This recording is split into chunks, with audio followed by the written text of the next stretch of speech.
శ్రీ గురుభ్యో నమ. చంద్రభాగా తరంగాలు. సంత్ తులసీదాస్. ఈ విశ్వం ఎలా కదిలింది, ఎలా కదులుతున్నది? ఈ సృష్టిలో నిర్మాణాత్మక చట్టాలను చేసిందెవరు? నిబంధనలను ఏర్పరిచిందెవరు? ఏ శక్తిపై ఆధారపడి సకలం చరించుచున్నది? మనం తినిన ఆహారమును జీర్ణింపజేయు శక్తి ఏమిటి? అరణ్యములోని జంతువులకు ఆహారం సమకూర్చున్నదెవరు?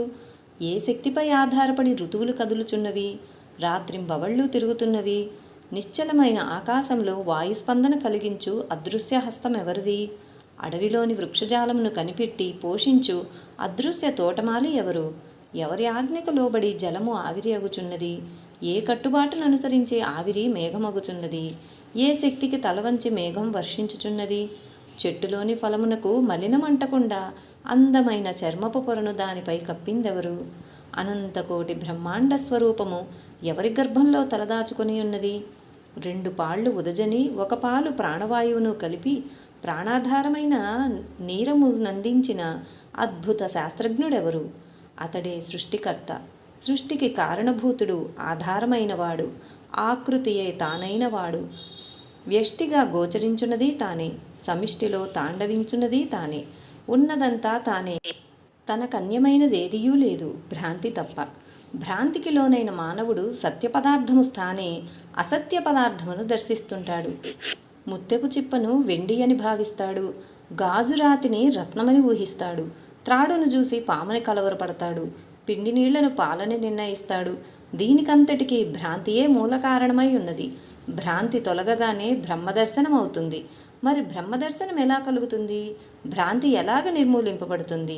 సత్యదర్శనమే భ్రాంతిని నిర్మూలించగలదు.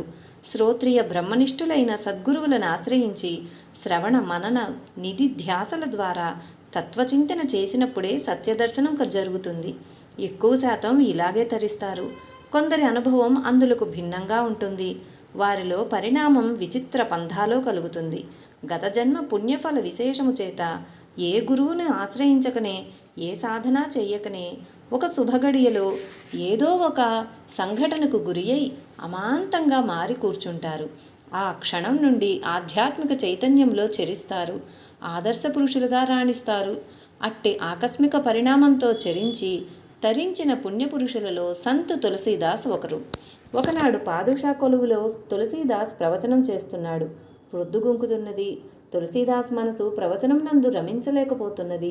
అతడి మనసులో ఆందోళన ప్రారంభమైనది. తాను నూతన వివాహితుడు, అందచందాలకు మారుపేరైన తన అర్ధాంగి రత్నావళి హృదయంలో నిండి ఉన్నది. ఆమెను చూడవలయునని, ఆమెతో భాషించవలయునని మనస్సు ఉరకలు వేయుచున్నది. తన మనస్సులో చెలరేగే ఆవేశమును ఆపుకోలేకపోయాడు. పాదుషా వద్ద అనుమతి పొంది ఇంటికి చేరడానికి బయలుదేరాడు. మార్గమంతా చీకటిగా ఉంది. అంతకన్నా దట్టంగా తన హృదయంలో కామాంధకారం అలముకొని ఉన్నది. మనస్సు ఊహాలోకాల్లో సంచరించుచున్నది. కాళ్ళు అప్రయత్నంగా నడిచిపోతున్నాయి. తులసీదాస్ ఇల్లు చేరాడు. అందాల రాశి అయిన తన భార్య రత్నావళి కనిపించలేదు. ఇల్లంతా వెతికాడు. వీధంతయు అన్వేషించాడు. ఆమె జాడ తెలియలేదు.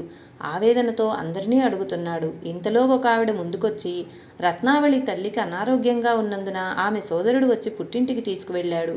మీరు పాదుషా కొలువు నుండి ఆలస్యంగా వచ్చెదరనియు కనుక మీతో చెప్పమని చెప్పి వారిరువురు ఊరికి వెళ్ళారు అని తులసీదాస్తో చెప్పింది. తులసీదాస్ గృహంలో ప్రవేశించాడు. స్నానం చేయబుద్ధి కాలేదు. ఆకలి నశించిపోయింది. ఆలోచనలు విజృంభించాయి. తులసీ దృష్టంతా రత్నావళి మీదనే ఉన్నది. ఇంటిలో నిలువలేకపోతున్నాడు. ఆమె పుట్టిల్లు 10 మైళ్ళ దూరముంది. ఏమైనను ఆమె లేనిదే ఈ దినం తాను జీవించేలా లేడు.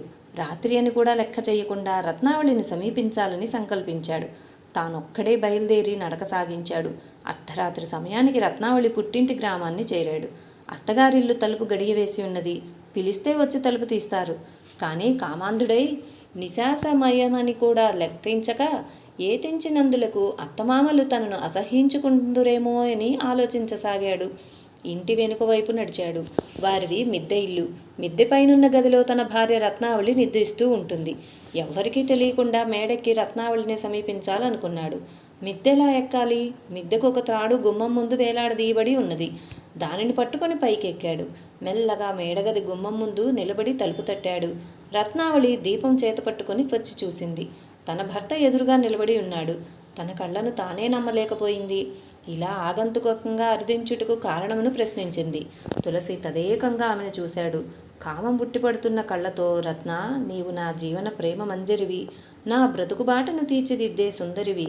నీ శరీర సరోవరమునకు దూరమై నా నేత్రమీనములు జీవించలేవు.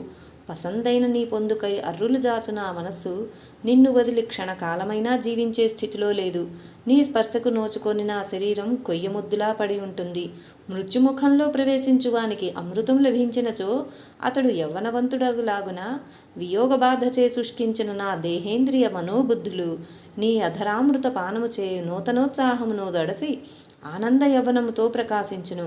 దేవి, నిన్ను గూర్చియే కలలు గంటూ ఇల్లు చేరాను. నీ వచ్చట లేవని తెలియగానే నా మనస్సు పట్టుతప్పింది. పక్షిలా ఎగిరి వచ్చి నీ ముందు నిలిచాను. రత్న, నీ కౌగిటి రాజ్యంలో మకుటం లేని మహారాజుగా నన్ను వెలిగిపోని, నీ హృదయమని రత్నఖచిత హంసతూలికా తల్పంపై చక్రవర్తిలా శయనించని అంటూ దగ్గర చేరబోయాడు. భర్త ప్రవర్తన రత్నావళికి అయోమయంగా ఉంది. మీరు ఇంటిలోకి ప్రవేశించుటకు ఎవరు తలుపు తీశారు అని రత్నావళి ప్రశ్నించింది. నేను తలుపు తట్టనూ లేదు, మరొకరు తీయనూ లేదు అని గంభీరంగా బదులు పలికాడు తులసీదాస్. ఎవరూ తలుపు తీయకుంటే మీరు మేడ మీదకి ఎలా రాగలిగారు అని ప్రశ్నించింది రత్నావళి.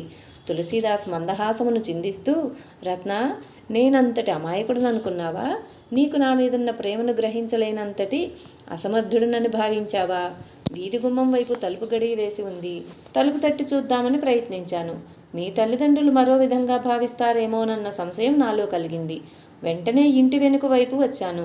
రత్న, నేనొస్తానని ముందుగానే గ్రహించి నేనెక్కి రావడానికి నీవు ఏర్పాటు చేసి ఉన్న తాటిని చూశాను.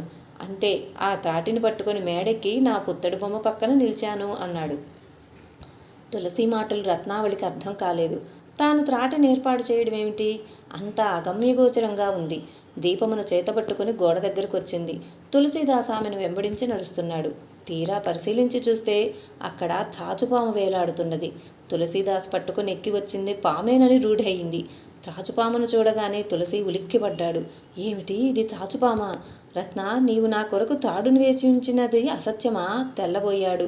రత్నావళి భర్తను తదేకంగా చూస్తూ, ఒకరికి మరొకరు త్రాటిని అమర్చవలసిన అగత్యమేమున్నది?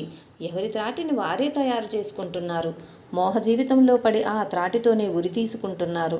చూడండి, కామామోహితులైన మీకు త్రాటికి పాముకు తేడా తెలియకుండా పోయింది. ఒక స్పర్శను వాంఛించడంలో శరీరమునకు స్వాభావికమైన స్పర్శజ్ఞానమే నశించింది. అనిత్యమైన శరీరమును వాంఛించి రాత్రి అని కూడా సందేహించక ఇంత దూరం ప్రయాణం చేసి వచ్చారు. భయాన్ని విస్మరించారు, బాధను విసర్జించారు.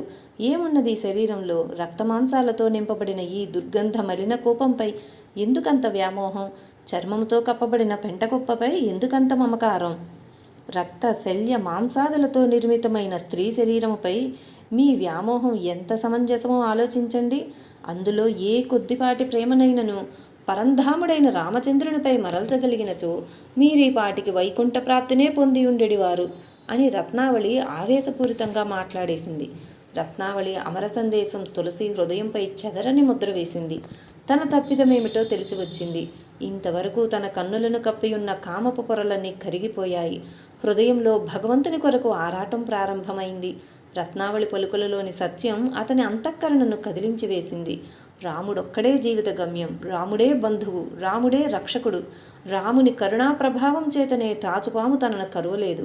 తులసీదాస్ తీవ్రంగా ఆలోచించాడు. తన బ్రతుకుకొక ప్రణాళికను రూపొందించుకున్నాడు. రామదర్శనం చేయనిదే మళ్ళీ మానవ సమాజంలో కాలు పెట్టకూడదని నిర్ణయించుకున్నాడు.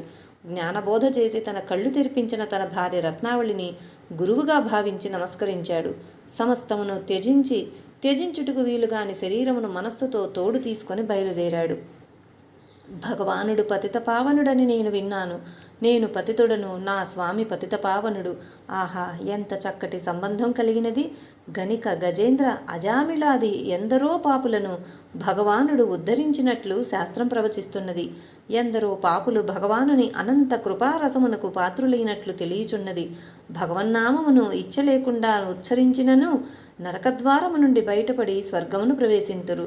ప్రభూ, నీ నామ ప్రభావమును గుర్తెరిగి నేను నీ పాదపద్మములను ఆశ్రయించాను అని దుఃఖము కట్టలు తెంచుకొని ప్రవహించుచుండా తులసీదాస్ గానం చేయుచూ రామదర్శనానికై పరితపిస్తూ నడక సాగించాడు.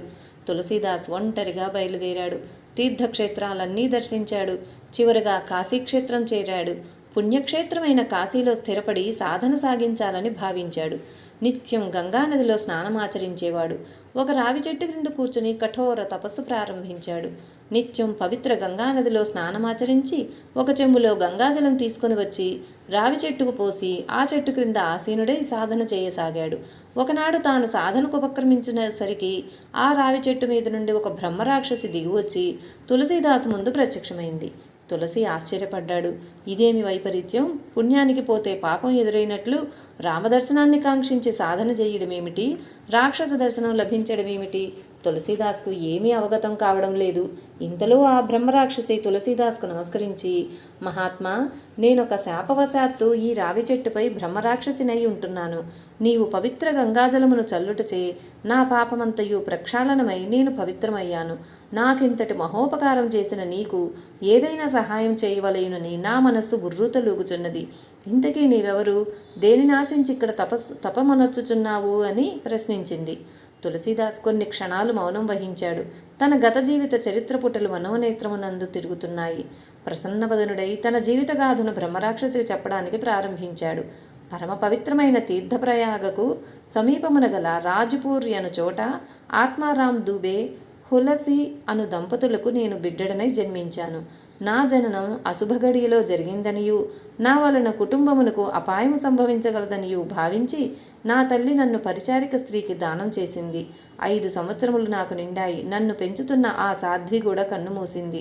అంతకు ముందే జన్మనిచ్చిన తల్లిదండ్రులు కూడా చనిపోయారు. చెట్టు విడిచిన పక్షి వలె దిక్కులేని వాడనయ్యాను. బిచ్చమెత్తుకుంటూ జీవించసాగాను. ఒకనాడు పార్వతి అనే కరుణామయ్యి నాపై దయవహించి నన్ను కాపాడి పోషించసాగింది. కొంతకాలానికి నరనారాయణానంద స్వాముల వారొకరు నా బాధ్యతను స్వీకరించారు. నాకు రామ్ బోలాయ్ అని నామకరణం చేశారు. అయోధ్యకు తీసుకువెళ్లి ఉపనయనం చేయించారు. తారక మంత్రోపదేశం చేశారు. మొదటిసారిగా వారి నుండే రామచరితమును వినడం తటస్థించినది. అనంతరం కాశీక్షేత్రవాసి అయిన శేష సనాతన స్వాముల చెంత ఆసీనుడనై వేద విద్యను అభ్యసించాను. విద్య పూర్తి చేసుకుని మా స్వగ్రామమైన రాజ్పూర్ చేరాను. అక్కడ పాదుషా కొలువులో ఉద్యోగానికి చేరాను. కొంతకాలానికి అందాల రాశి అయిన రత్నావళి అను సుగుణవతిని వివాహమాడాను. ఎంత విద్య గడించినను ఆధ్యాత్మిక సాధనలో నేను అడుగు ముందుకు వేయలేకపోయాను. నా భార్య రత్నావళి ప్రబోధముచే నాలో తీవ్ర వైరాగ్యం ఉదయించినది. కామతెరలు తొలగిపోయాయి. రామదర్శన వాంఛ తీవ్రమైంది. ఒంటరిగా వచ్చి ఇక్కడ రామదర్శనాన్ని వాంఛిస్తూ తపస్సు చేయుచున్నాను అని తులసీదాస్ బ్రహ్మరాక్షసికి తెలియజేశాడు.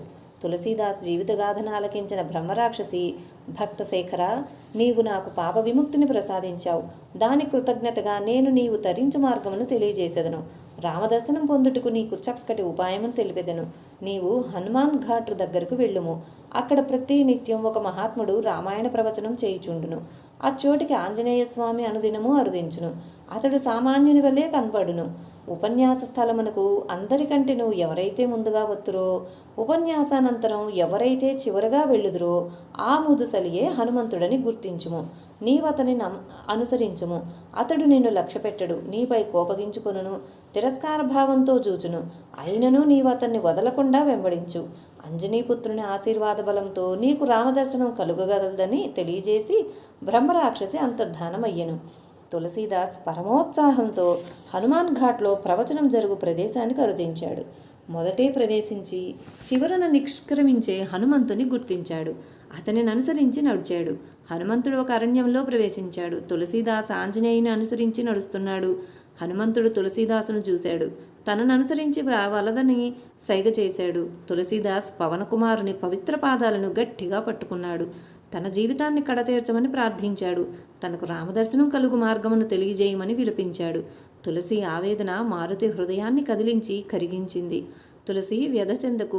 నీవు చిత్రకూట పర్వతమును చేరి అక్కడ తారక మంత్రమును జపించుము. నీకు త్వరలోనే రామదర్శనం కాగలదని హనుమంతుడు తెలియజేశాడు. తులసీదాస్ చిత్రకూట పర్వతంపై నివసిస్తూ తారక మంత్ర జపము చేయసాగాడు. ఒకనాడు చిత్రకూట పర్వతం ముందే 2 రాకుమారులు గుర్రాలపై వచ్చి అచ్చడు కొంచెం సేపు విశ్రమించి వెళ్లడం జరిగింది. తులసీదాస్ ఆ రాకుమారులను పలుకరించలేదు. వారు వెళ్ళిన తర్వాత ఆంజనేయుడు ప్రత్యక్షమై, తులసి, రామదర్శన వాంఛతో జీవిస్తున్న నీవు రాముని గౌరవించకపోవడమేమిటి? కొద్ది నిమిషాల క్రితం రాకుమారుల వేషంలో అరుదించిన 2 రామలక్ష్మణులే సుమా. అని తెలియజేయగా తులసి గుండెలు బాదుకుంటూ రాముని పలుకరించలేకపోయినందుకు దుఃఖించాడు. రామునికి నమస్కరించలేకపోయినందుకు పసిబిడ్డలా విలపించసాగాడు. ఆంజనేయస్వామి మందహాసమును చిందిస్తూ, తులసి దుఃఖించవలదు. నీవు త్రికరణ శుద్ధితో తారకమంత్రమును ధ్యానింపుము. అతి త్వరలోనే మళ్ళీ నీకు రామదర్శనం కలుగగలదు అని చెప్పి హనుమంతుడు అంతర్ధానమయ్యెను. ఒకనాడు ఒక అందమైన బాలుడు వచ్చి తులసీదాస్ పర్ణశాల ముందు నిలబడి తనకు కొంచెం చందన లేపములు ఇవ్వవలసిందని కోరుతాడు. తులసీదాస్ గంధమును తయారు చేస్తుంటాడు. ఇప్పుడు కూడా తులసీదాస్ రామచంద్రుని గుర్తించలేకపోతున్నాడని గ్రహించిన ఆంజనేయస్వామి రామచిలుక రూపమును ధరించి నీ నుండి చందనం గ్రహించువాడే రామచంద్రుడని గానం చేస్తాడు. సాధు మహాత్ములు వసించు చిత్రకూట పర్వతం వద్ద రామభద్రుడు తులసి వద్ద నుండి సుగంధలేపనమును గ్రహించుచుండా రామచంద్రుని తులసి గుర్తించలేకపోతున్నాడు అని గానం చేస్తాడు. ఆంజనేయుని అమృతవచనములు తులసి చెవిన పడ్డాయి. తులసీదాస్ శరీరం కంపించిపోయింది. నేత్రాలు అశ్రుపూరితమయ్యాయి. శ్రీరాముని పాదాలపై పడి దుఃఖించసాగాడు. శ్రీరామచంద్రుడు తులసిని అనుగ్రహించాడు, ఆశీర్వదించాడు. కరుణాదృష్టిని ప్రసరింపజేసి అంతర్ధానమయ్యాడు. పవనపుత్రుడు తులసీదాస్కు దర్శనమిచ్చి, తులసి, రామదర్శనంతో నీ జన్మ ధన్యమైంది. నీవు కారణజన్ముడువు. నీవు మరచిపోయిన కార్యమును జ్ఞాపకం చేయుటకు నేను నీ కడక యతించినాను. శ్రీ వాల్మీకి మహర్షి విరచిత శ్రీమద్ రామాయణ మహాకావ్యమును హిందీలో రామచరితమానసమను పేర నీవు రచించవలసి ఉన్నది. రామకథారచన కొనసాగించి నీ జన్మను సార్థకమనర్చుకొనుము.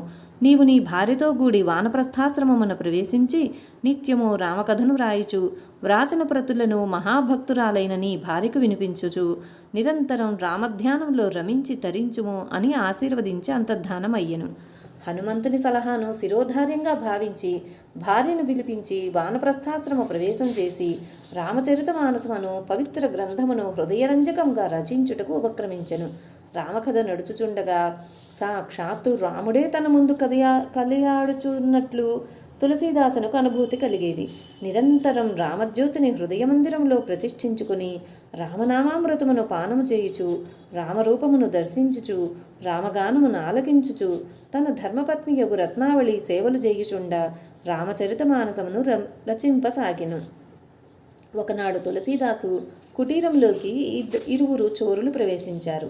తులసీదాసు దేవతార్చన చేయు పాత్రల్లో భక్తులు బహుకరించిన వెండి, స్వర్ణ పాత్రలు ఉండేవి. వాటిని అపహరించవలయునని దొంగలు రాత్రిపూట ప్రవేశించారు. పాత్రలను మూటగట్టుకున్నారు.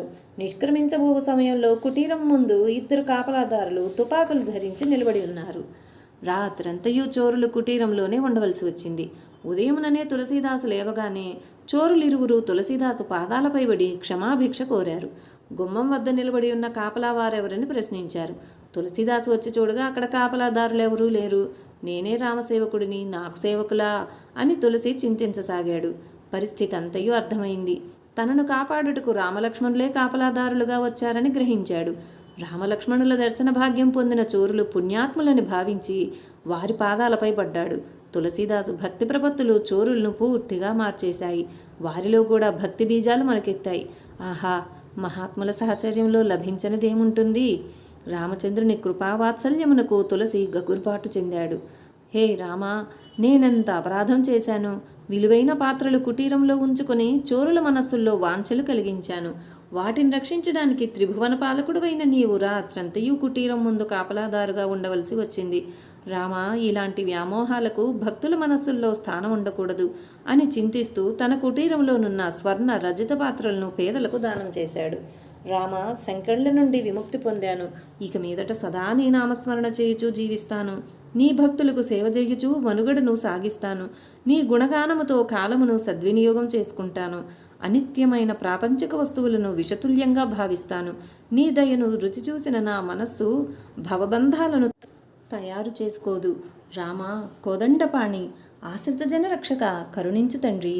నీ భక్తుడైన తులసీదాసుని యందు ఈ సుమంతైనను విషయవాసనలు ప్రవేశించకుండా అనుగ్రహించుము అని తులసీదాస్ ప్రార్థించాడు.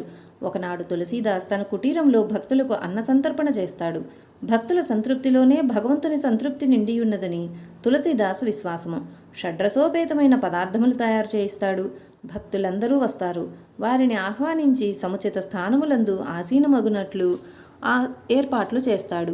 వడ్డించబోవు సమయానికి ఒక నూతన వ్యక్తి ప్రవేశించి జై జై రామచంద్ర రఘునాథాయని తులసీదాస్కు నమస్కరిస్తాడు. తులసీదాస్ రామనామం పలికిన ఆ వ్యక్తిలో రాముని దర్శిస్తూ అతనిని కూడా భోజనానికి ఆహ్వానిస్తాడు. అతడు వచ్చి పంక్తిలో ఆసీనుడవుతాడు.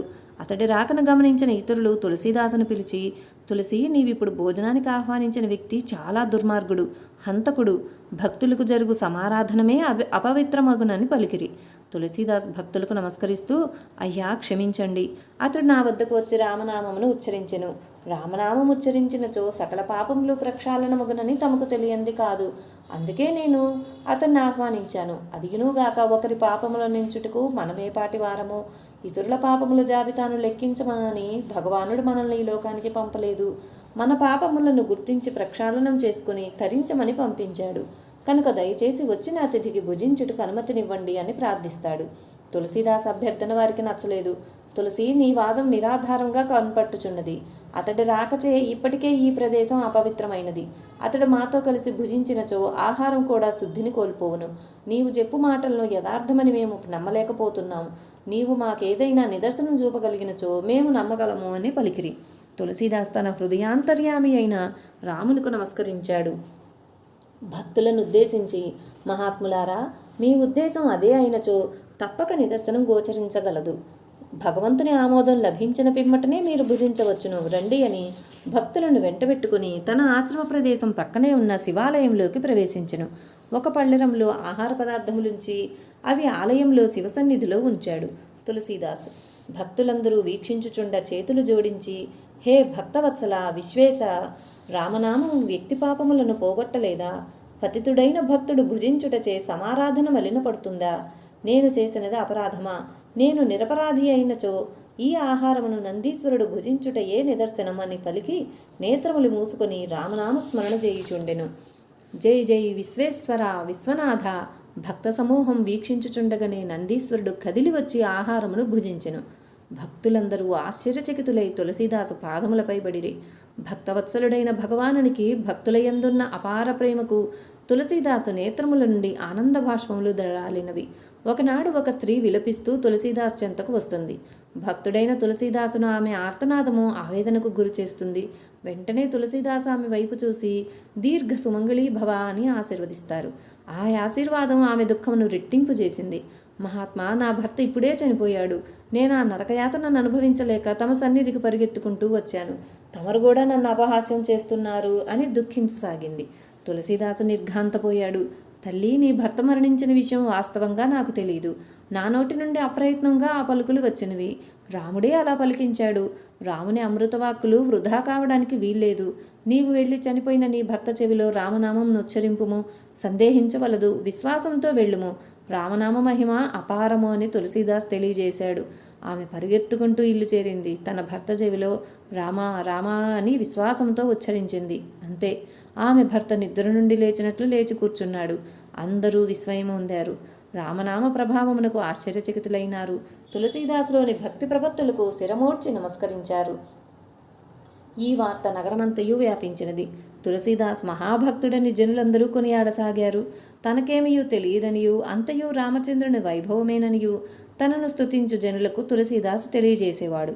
తులసీదాసు కీర్తి నలువైపులా వ్యాపించింది. తులసీదాసును చూడవలేనని భక్తులు తండోపతండాలుగా రాసాగారు. తనను దర్శించు భక్తులకు రామనామ వైభవమును గూర్చి తెలియజేసేవాడు. తాను రచిస్తున్న రామచరిత మానసమును చదివి వినిపించేవాడు. ఆర్తుల దుఃఖాన్ని తన అమృత వచనములచే రూపమాపేవాడు. తన ప్రేమ దృష్టిచే జనుల హృదయాలలో సమభావమును నింపేవాడు. నిరాడంబర జీవనముతో, నిష్కల్మష ప్రవర్తనతో అందరినీ ఆకర్షించి ఆనందింపజేసేవాడు. రామనామ ప్రభావముచే చనిపోయిన వ్యక్తిని తులసీదాసు పునరుజ్జీవింపజేశాడనే వార్త నలువైపులా వ్యాపించింది. విస్తృతంగా వ్యాపించిన ఈ వార్త పాదుషా కొలువులో కూడా ప్రాకింది. పాదుషా తులసీదాసును ఆహ్వానించాడు. తులసీదాస్ పాదుషా కొలువులో ప్రవేశించాడు. సముచిత మర్యాదలో నచ్చి తులసీదాసును ఉచితాసనంపై కూర్చుండమని గౌరవించారు. పాదుషా తులసీదాసును కొనియాడుతూ, మాననీయ, మీరు మహితాత్ములు. మీరు చూపిన అపార మహిమలను గూర్చి విని మేము మిక్కిలి ముదముందినాము. తమబోటి భక్తశేఖరులను దర్శించుడిచే మా జన్మ పావనమైనది. తమరు ప్రదర్శించు మహిమలను వీక్షించవలయునని మా మనస్సు ఆనందంతో ఉన్నది. మా ఆస్థానమునందు సర్వులు వీక్షించుచుండా మీ మహిమలు ప్రదర్శించి మమ్మ ఆనందింపజేసి మేము సమర్పించుకున్న సంభావనలను పొంది తృప్తి చెందవలసిందని తెలుపుతాడు. పాదుషా అమాయకత్వానికి తులసీదాస్ ఆశ్చర్యపడ్డాడు. భగవంతుని నుండి ఆవిర్భవించిన అనుగ్రహాన్ని చౌకబారు ప్రదర్శనలని భావించుటయా? భక్తుల జీవితాల్లో అనాలోచితంగా కదిలిన వైభవములను గారడీగా పరిగణించుటయా? భగవత్కృపచే భక్తుల మానసములలో అప్రయత్నంగా వెలువడి బాహ్యంలో రూపురేఖలు దిద్దుకుని విభూతులను వినోద క్రీడలుగా దర్శించుటయా? అపచారము, అజ్ఞానజనిత అప్రస్తుత ప్రసంగం, అవివేకపూరిత అయోమయ ప్రలాపం, ఒక్క మాటలో చెప్పాలంటే అగ్నితో చెలగాటం. తులసీదాసు పాదుషాకు నమస్కరిస్తూ, సార్వభౌమ క్షమించండి, నన్ను గూర్చి మీరు విన్నది నిజం కాదు. నేను ఒక అమాయకుడను, రాముని పాదములు తప్ప అన్యమెరుగని వాడను, సదా రామధ్యానములో కాలం గడుపువాడను, నిరంతరం రామకథా రచనా వ్యాసంగంలో కాలక్షేపం చేయువాడను. నా దగ్గర మాయల్లేవు, నాకు మహిమలు తెలియవు. నా ద్వారా గతంలో అలాంటి మహిమలు జరిగినచో అవి నేను ప్రయత్నపూర్వకంగా చేసినవి కావు. రాముడే నా ద్వారా అలా చేయించాడు. నన్ను పనిముట్టుగా గ్రహించి తానే క్రీడించాడు. ఇది యథార్థం. నన్ను క్షమించండి, మీ మనసును కలవరపెట్టినచో క్షంతవ్యుణ్ణి అని నమ్రతతో తెలిపాడు. పాదుషా అభిమానం దెబ్బతిన్నది. తనలో అహంకార జ్వాల ప్రజ్వలించింది. తులసి తన మాట నిరాకరించాడనే భావన మనస్సులో ఏర్పడింది. సభలో తాను చులకన చేయబడ్డట్టు భావించాడు. తులసి వైపు తీక్షణంగా చూశాడు. పాదుషా చూపుల్లో క్రౌర్యం నాట్యం చేస్తున్నది. క్రోధం విజృంభిస్తున్నది.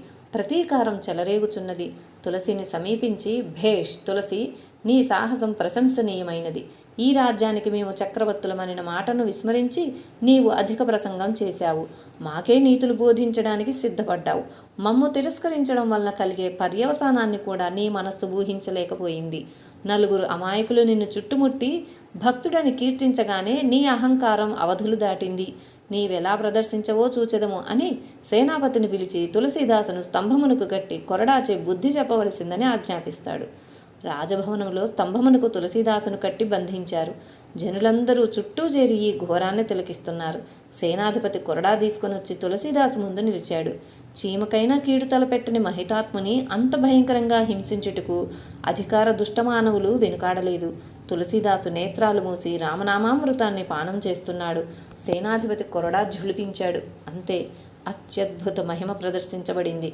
రాజభవనం అంతా మనిషెత్తుగల కోతులు నిలిచి ఉన్నాయి. ప్రతి రాజభటుని ఒక కోత అనుసరించి ఉన్నది. ఆవేశపూరితమై కనపట్టు ఆ వానర సమూహమును చూసి పాదుషా దిగ్భ్రాంతి చెందాడు. ఇదంతయు భక్తుడైన తులసీదాసును బాధించుటచే ఏర్పడిన అరిష్టమని గ్రహించాడు. వెంటనే లేచి తులసీదాసు పాదాలపై పడ్డాడు. క్షమాభిక్ష కోరాడు. తులసీదాసు నేత్రాలు తెరిచి చూశాడు. హనుమంతుడు విశ్వరూపం ధరించి దర్శనమిస్తున్నట్లు భావన స్ఫురించింది. రామభక్తుడైన తనను హనుమంతుడు రక్షించకపోతే మరెవరు రక్షిస్తారు? తులసీదాసు హృదయం ఆనందంతో పొంగిపోయింది. నేత్రములు ధారాప్రవాహంగా ఆనంద బాష్పాలను రాల్చాయి. తులసీదాస్ హనుమంతునికి నమస్కరించి, జయ హనుమాన జ్ఞానగుణ సాగర, జయ కపీ సతిహులో కవుజాగర అని స్తుతిస్తూ గానం చేశాడు. ఆ అమృత గానమే హనుమాన్ చాలీసా. భారతదేశంలో కొన్ని లక్షల మంది నిత్యపారాయణ చేయు హనుమాన్ స్తుతి.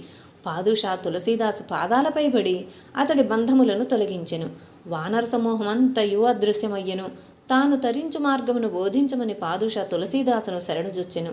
సకల భూతములందు రామచంద్రుని దర్శించు తులసీదాసు పాదుషాపై ఇసుమంతైనను ద్వేషభావం లేక అమృత సందేశమును గానం చేసెను.